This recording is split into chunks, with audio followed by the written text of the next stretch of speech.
Are you tired of trying a bunch of things to lose weight in perimenopause, only to find that you're not losing weight, or worse yet, you're gaining weight? Losing weight in perimenopause is frustrating on the best of days. And I get it. Believe me, I feel the same way.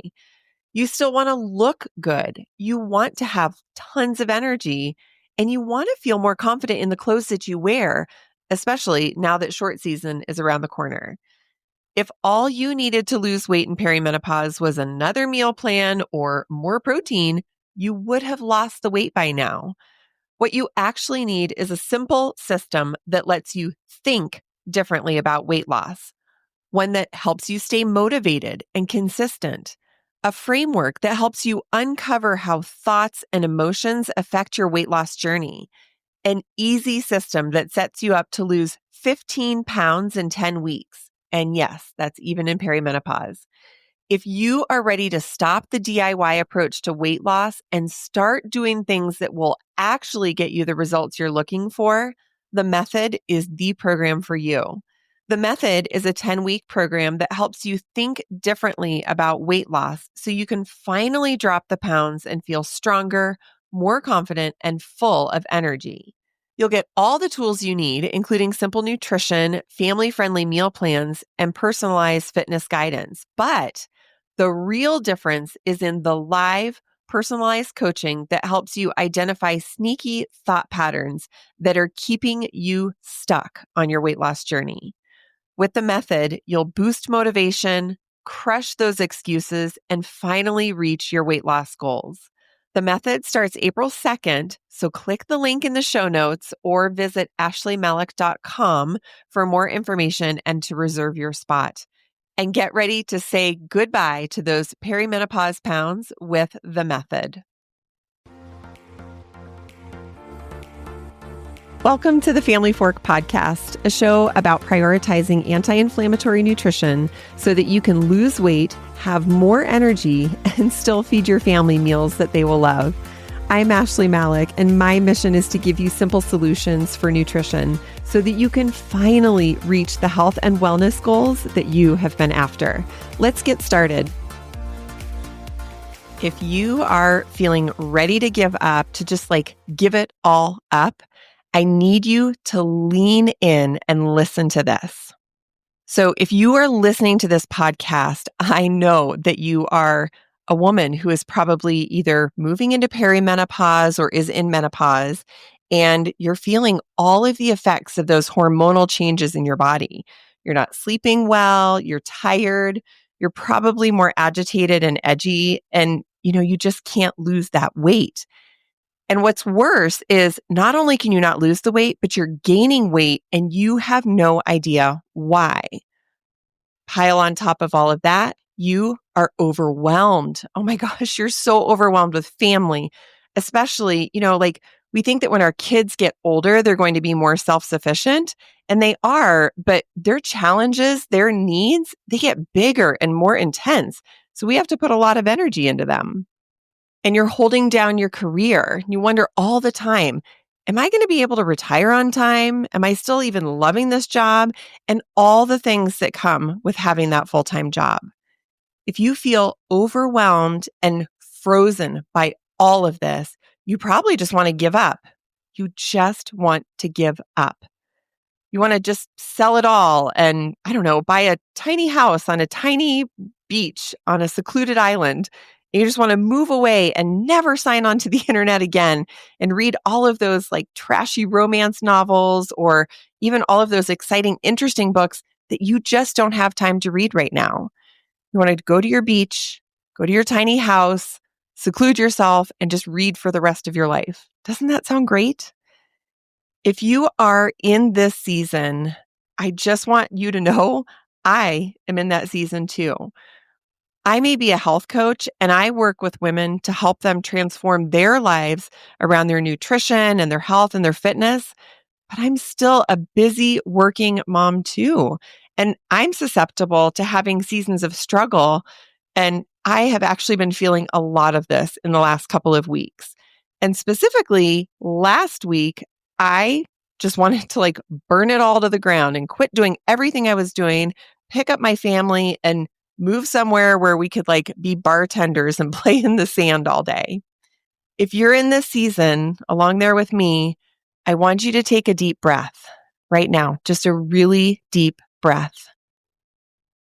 I want you to recognize that as hard as this season feels right now and as challenging as it feels, there are some lessons and some skills that we can learn in this really tough time that will actually help us to create a better life for ourselves. Now, here at the Family Fork, we talk a lot about nutrition and how that works with our family or doesn't work with our family. But there's so much more to it. As moms, as women, we need to be able to feel good and strong and healthy and emotionally fit in order to take care of and manage and lead our families in the ways that we feel are important.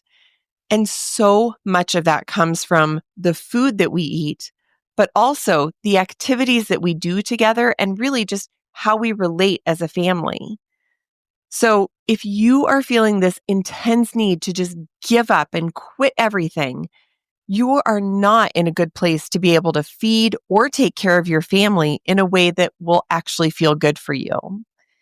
So today, I want to share with you 4 lessons that I have actually really had to learn and lean into in the past couple of weeks. And the way I want to share these lessons is I'm going to tell you 2 stories that have happened to me recently.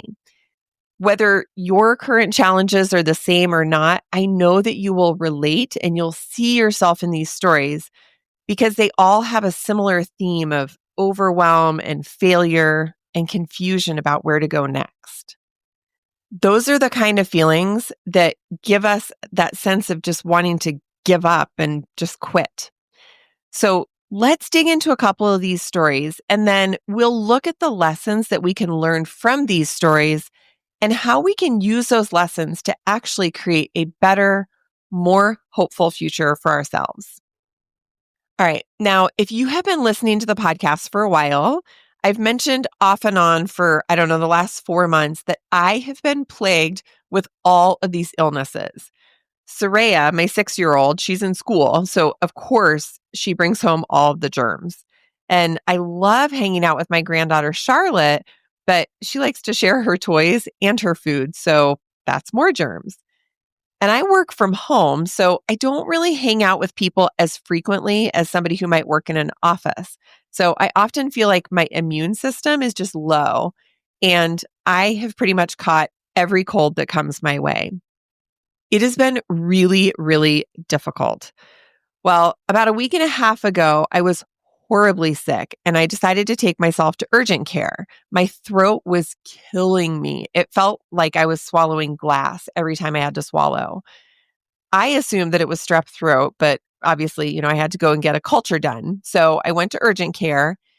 And when the doctor saw me, he looked in my throat and I just could tell that he was really skeptical. He's like, "No, I don't think you have strep. Let's just test you for mono too." So I let him do the tests and he came back pretty quick. And he was like, "Well, the mono test came back negative. So you don't have mono. We'll keep an eye on your strep test. And if you have strep, we'll give you a call and then we can get you a prescription for that." So this was all at about 10 o'clock that morning. And by maybe 5 or 5:15, I still hadn't heard anything yet. And I knew that the urgent care closed at 6 p.m. So I finally gave him a call. When I got through finally to the right people, they told me, "Oh, sorry, we just missed this report or, that the fact that the culture came back positive for strep." And instantly I felt so annoyed because I thought, you know what? I just feel like the doctor was dismissing me anyway that I didn't have strep. And so I bet they didn't even watch to see how that culture came back. So I already was feeling frustrated.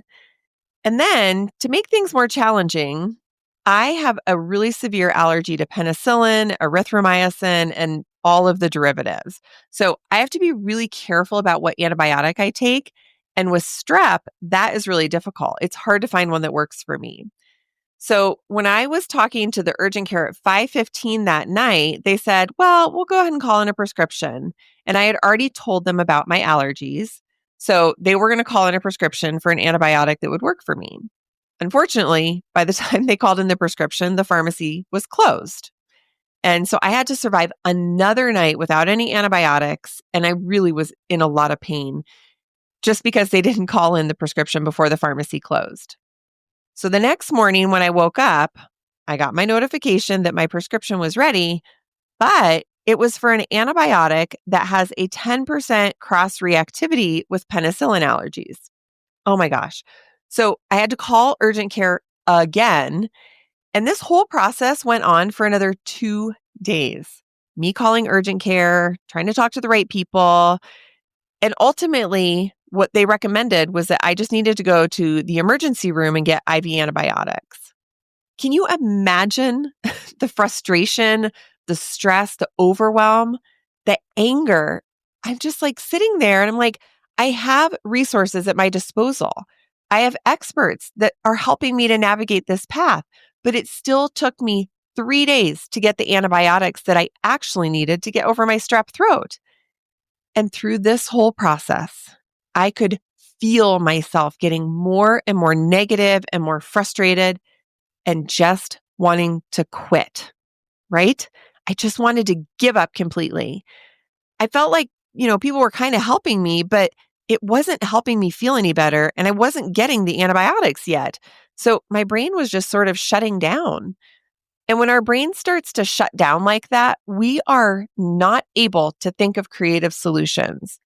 It can be really hard for you to see your way out of a negative situation when you're in one.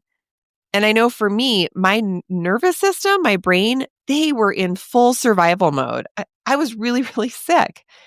And besides not feeling well, I was just frustrated and angry and hopeless that nothing was working. Nothing was going my way.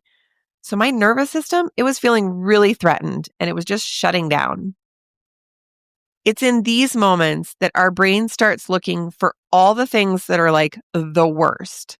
Oh my gosh, I see this that's bad and that's the bad. And we lose this ability to think any positive thoughts or to come up with creative solutions. So I did finally get to a place where I got the right antibiotics and I didn't have to go to the ER, thankfully. But it did take a couple of days and I did finally start feeling better.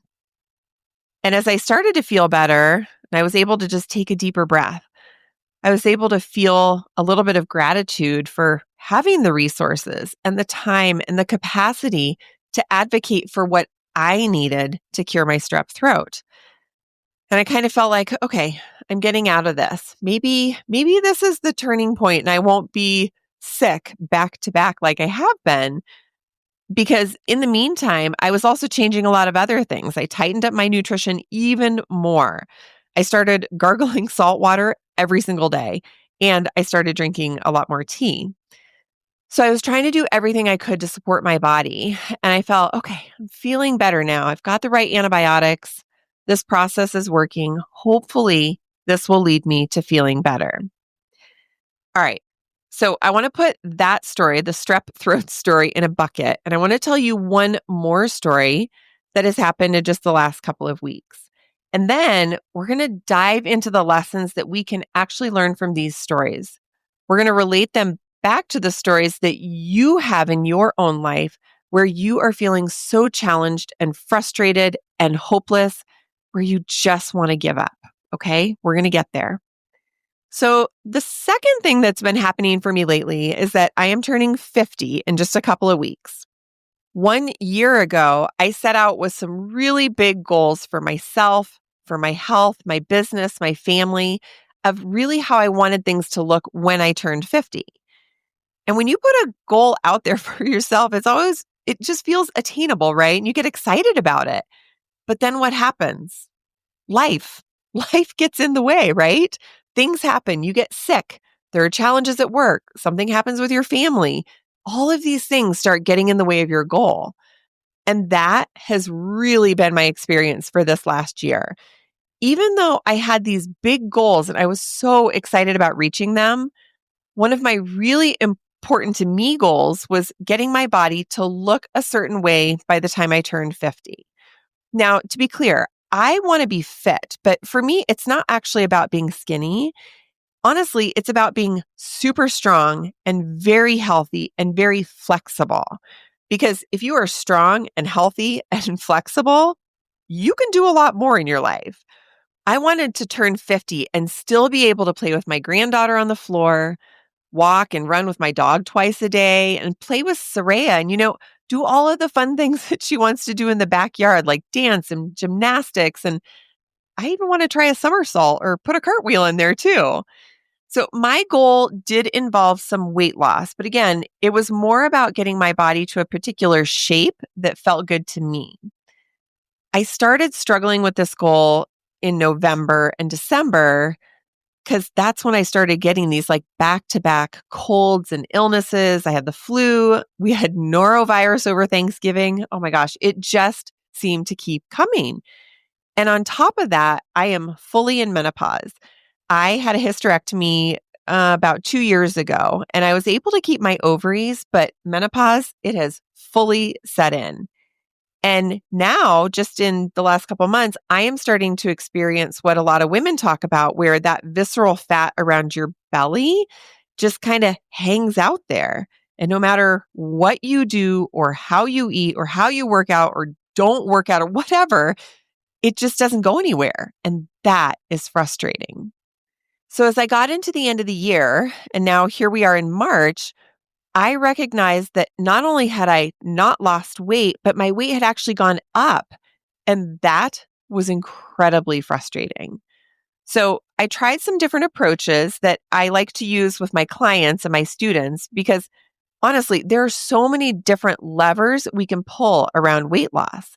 So it's not always just like, are you eating the right amount of calories? I really got focused. I adjusted my macros.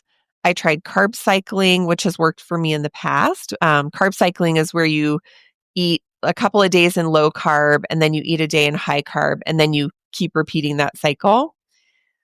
Over the holidays, I kind of just decided to eat whatever I wanted. And I was still eating anti-inflammatory, so no gluten, no dairy, no soy. I didn't have much alcohol, but I wasn't really counting my calories or my macros. What I discovered is that nothing that I was doing was working, and that was frustrating because I had worked so hard to create a goal and a vision for where I wanted to be when I turned this milestone birthday of 50 years old, but nothing was working. And you can imagine when you feel like nothing is working, what do you want to do? You want to give up, right?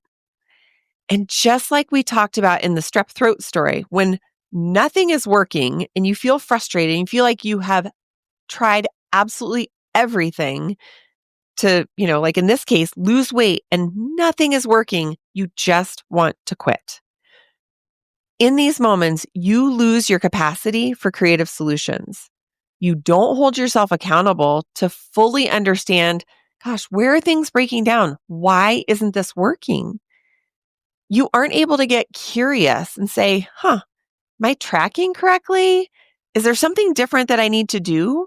And you just sit in that frustration. You don't have the capacity to even think or be curious about other options that might work for you. So, this is a deep dive on really where I have been in the last couple of weeks, but I want you to keep these stories in mind. The strep throat story that I took forever to get a diagnosis and that was on the tail end of like 4 months of already being sick. And then this idea of not hitting a health or a fitness or a weight loss goal for a milestone birthday, which was something that I had set out and planned for a year ago. Like I had a whole year to get where I wanted to be and I wasn't going to make it. So I want you to keep these stories in mind. And I also want you to think about where in your life do you have stories that are similar right now? Where do you have challenges that are similar to mine where you just keep trying and advocating for yourself, continuing to believe and hope that there's a way forward for you and that you can actually reach that goal? But you keep getting beat down because nothing is working and you're trying different approaches and you're trying to pivot and still nothing is working and you just want to give up. If you feel like you can relate to all of this and you have situations in your life that feel really similar, I want you to dive into these 4 lessons that you can take away from almost any challenging situation. I want you to be able to reframe the way that you're thinking about your hard times and your challenge so that you can actually move forward, so that you can feel better, reach the goals, so that you can accomplish what it is that you set out to do. All right. Lesson number 1. Failure does not mean that you'll never figure it out. Our brain likes to look at failure as a threat because failure, actually, it's subjective. And of course, our brain always goes to worst case scenario. So let's say you had given yourself a goal of losing 10 pounds by your spring break vacation, okay? And you didn't lose 10 pounds by your vacation, but you lost 7 pounds. You could say, ugh, I failed. I totally failed. I didn't reach that goal. But instead, we have to rewire our brain to recognize that failure doesn't mean bad. You didn't reach the goal, but guess what? You still lost 7 pounds. And can you look at what else you learned in that process that might help you to lose the final 3 pounds? Or if you had to do it all over again, what would you do differently? Failure, it doesn't mean that you'll never figure it out. Failure just means that approach, it wasn't right for you in that moment. Failure means that there are different things that you could try. It means that you need to learn different skills or have more information under your belt in order to accomplish your goal. Failure, it does not mean that you'll never figure it out, because you will. Lesson number 2, negative thoughts lead to negative choices. Ugh, this is so true. When I was eating over the holidays, I knew that my goal for fitness and health was coming up in just a couple of months. But I had already been trying some things and I felt like my weight loss had completely stalled. My fitness, everything was just at a standstill. So as I'm having these negative thoughts, like, yeah, it's never going to happen. I'm not losing weight now. Why bother? Guess what I was doing? I was eating desserts. I wasn't moving my body as much as I needed to. I wasn't making great choices overall about what I was eating. And therefore, because I was making negative choices, I wasn't actually reaching my goals. So I could say, yeah, sure, I've done everything in the last year to get my fitness level that I want to be at when I'm 50 years old. But the reality is that's not true because I ate a lot of desserts. I had a lot of appetizers. I overindulged for many days, more than my fair share. That is not doing everything. But because I was leaning into those negative thoughts of, "Ugh, it's never going to work for me. Tried everything. I might as well just give up." I went ahead and I made choices that actually did not give me the results I was looking for. So when you are in this challenging situation, I want you to think about, what are these negative thoughts making me do? What are they leading me towards that's keeping me further away from actually reaching my goal? The idea that negative thoughts lead us to negative choices, believe it or not, this is your brain's survival mechanism. It looks and it's like, oh gosh, we're working so hard. We're doing everything we can to lose weight and it's not working. So instead of looking like a failure, I'm just going to quit because I would have to use more energy, more effort, more thought in trying to come up with like a new solution or a different solution for my weight loss. It's easier for your brain to conserve energy and just to like sit in that negative thought of, well, doesn't work for me. See, I've tried everything and it doesn't work. We have to learn to guard against your brain's survival mechanism. And the best way to do that is by recognizing when you start having those negative thoughts, what are those negative thoughts leading you to do that keep you further away from your goal? All right. Lesson number 3, curiosity is stronger than defeat. So when I was really struggling with my strep illness, I was 100% defeated. I couldn't see any way out of the situation. I really, really wanted to avoid going to the ER for IV antibiotics. And yet I just sat there and felt sad and frustrated. And I kind of just lived in that feeling of defeat. A couple of days into my illness, my husband had actually taken our daughter and some of our house guests up to the mountains for a couple of days, and I stayed home to rest. I was too sick. When he got home, he was like, "Hey, did you call Kara?" Kara is my sister-in-law, and she happens to be an emergency room physician. And I was like, "Oh, no, I didn't even think to call Kara and get some advice from her." When we feel defeated, we really have trouble getting curious. But curiosity is going to allow us to get out of a situation that we're in. So, had I been able to think more clearly and not feel so defeated, I would have remembered, oh, I can probably call Kara and have a really, I don't know, good heartfelt conversation with her about how I'm feeling and really see what she might recommend. That would have led me to healing or probably getting some antibiotics a lot faster. But instead, I just sat in that feeling of defeat.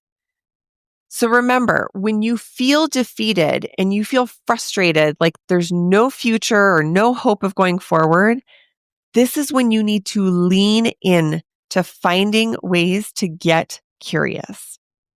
Lesson number 4, our last lesson. Creating safety will allow us to try again. When we don't feel safe, and safety can mean a lot of different things. It can mean that we feel confident about what's happening in our future, or we have control over what's happening in a particular situation. So when those things are missing, our nervous system does not feel safe. And that is when we slip very quickly into survival mode and we stop getting curious. We start having those thoughts that get us further from our goal. But if you can find a way to manufacture some safety or to see some things around you that help to keep you safe, it will allow you to keep trying again and again.